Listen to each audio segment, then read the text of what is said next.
IPL 2024 সূচি ঘোষণা করে দিল বিসিসিআই। এবার লোকসভা ভোটের জন্য আংশিক সূচি ঘোষণা করা হলো। 22 মার্চ থেকে আইপিএল শুরু। আইপিএল 2024-এর 15 দিনের সূচি প্রকাশ করল বিসিসিআই, অর্থাৎ আইপিএল এর আংশিক সূচি প্রকাশ করা হলো। 2024 সালে লোকসভা নির্বাচন, সেই নির্বাচনের দিনক্ষণ এখনো ঘোষণা করা হয়নি। ঘোষণা হওয়ার পর আইপিএল এর বাকি সূচি জানানো হবে। 22 মার্চ থেকে 7 এপ্রিল পর্যন্ত আইপিএল এর সূচি ঘোষণা করা হয়েছে।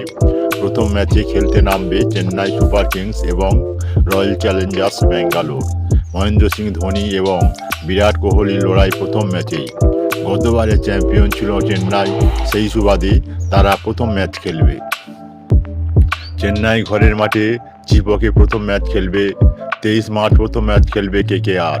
শুক্রবার শুরু হবে আইপিএল, তারপর শনিবার ও রবিবার দুটি করে ম্যাচ। 23 মার্চ কেকেআর খেলবে পাঞ্জাবের বিরুদ্ধে, ওই দিন ম্যাচ হবে মোহালিতে। 24 মার্চ রবিবার খেলবে রাজস্থান লখনৌ।